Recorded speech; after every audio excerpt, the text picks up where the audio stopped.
Try and squeeze in a lot in this last hour of the show on this Thursday morning. And we're going to start with a conversation with Tiwana O'Rear. She is Chief of Operations at Sanctuary Hospice.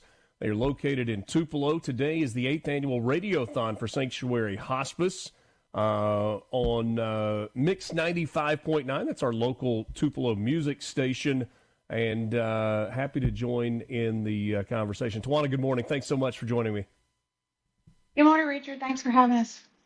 Absolutely. So a big day at Sanctuary. Talk to us a little bit about what's going on locally there in Tupelo. We're really excited that this is our 20th anniversary of Sanctuary Hospice House, and we're having this radiothon to kind of celebrate that.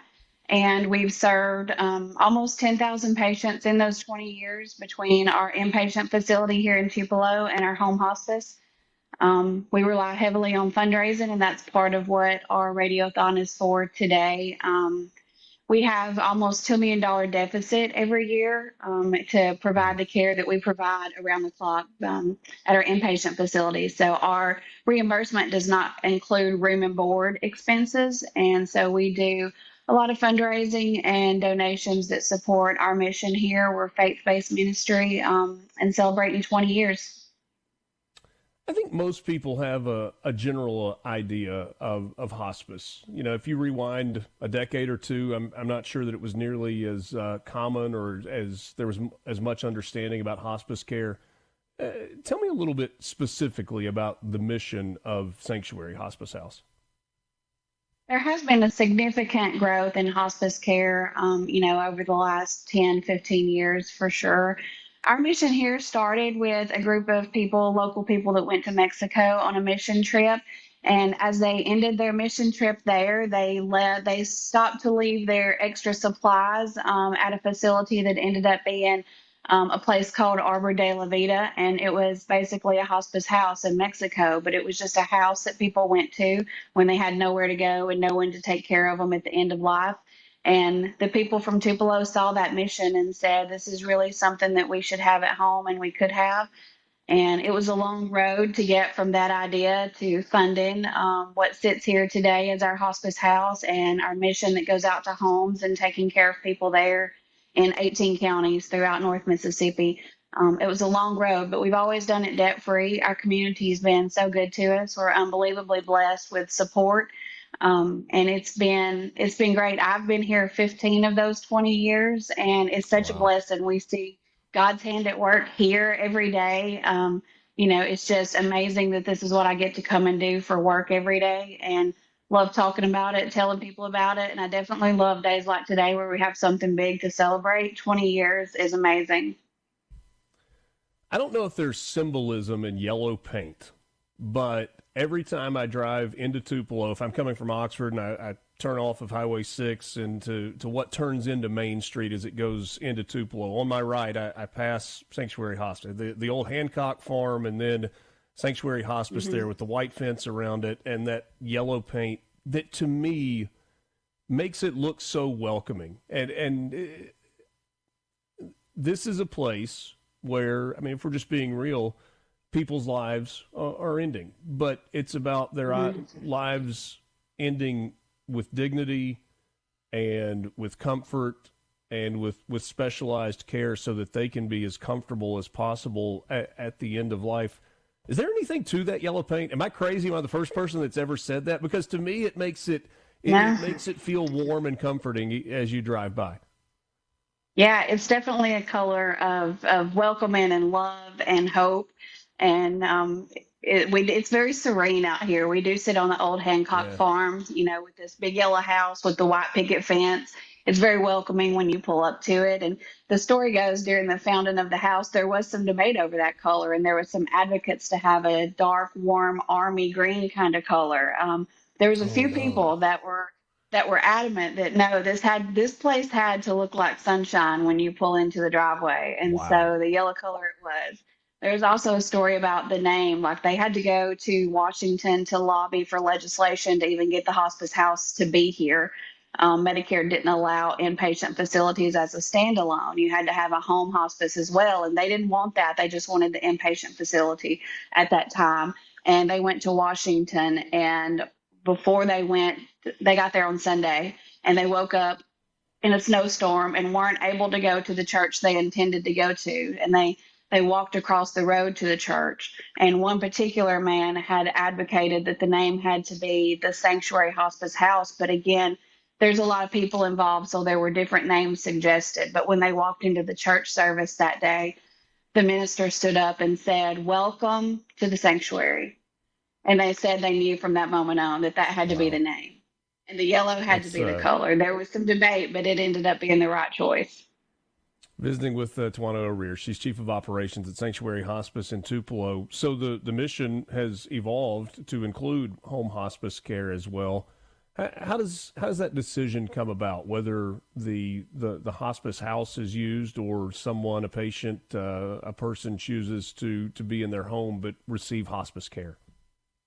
Yeah, that's a great question. So a lot of that depends on how much care they need. If they need more nursing care around the clock, and patients are not able to have that at home, then they choose the hospice house. Sometimes it's a caregiver issue if they don't have anybody at home to stay with them as they're declining.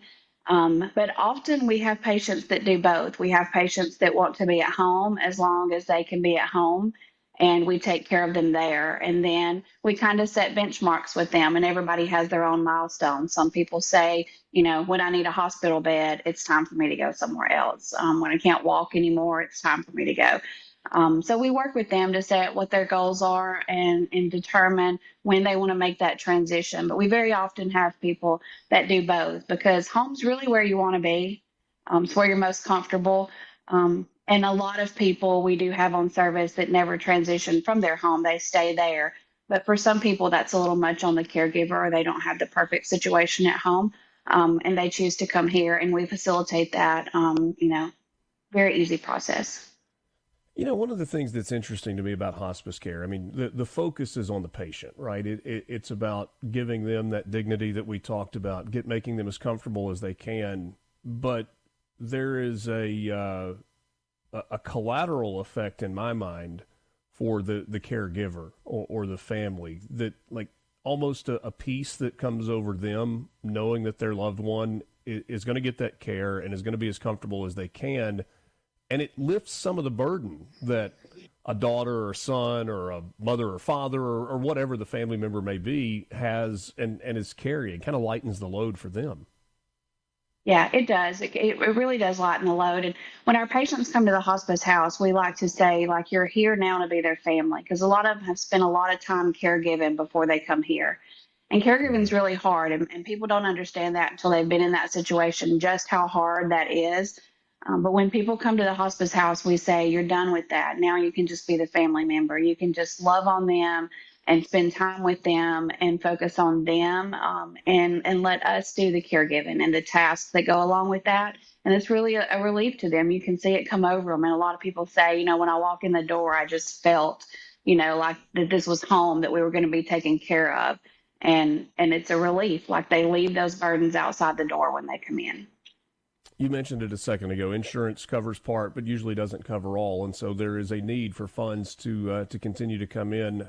Let people know, if you don't mind, how they can help if they're moved to do this. Whether it's, and I'm not trying to take away from what's going on today, whether it's Sanctuary Hospice in Tupelo and the beautiful mission that's happening there, or another organization that's closer to your town. How do people get involved to help?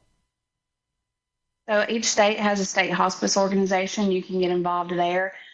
Every hospice is required to have volunteer hours. It's a Medicare requirement. So that's a great way to get involved, is find your local hospice and ask about volunteer needs that they have. You can do office work, direct patient care if you would like. You can do grief support by mailing out letters and cards and things like that. And then once you connect with those hospices, there's always opportunities to donate, support, and help them in their fundraising efforts as well, because we all kind of have the same challenges. Ours is a little more significant because we have the inpatient facility, and other hospices don't have that. So we do have to support that. And it is a pretty high need, just because we don't get room and board reimbursement. So we get paid the same as if we were taking care of these patients out in their home and making a visit a few times a week. But here we're providing care around the clock and staffing and food and facilities. So it is a bigger need, and we rely heavily on that. But other people do as well. Website for Sanctuary in Tupelo? SanctuaryHospice.org. Our radiothon today is 662-844-2111. We have a McCarty raffle and online donations as well. You can find on our Facebook or our website. Great opportunity for you to get involved and support an incredible organization. Tiwana, thanks so much for your time this morning. Great catching up with you, and keep up the incredible work. Such amazing work happening there at Sanctuary Hospice. Thank you so much. We appreciate it. All right, we'll see you soon. More with Mornings with Richard Cross after this time out.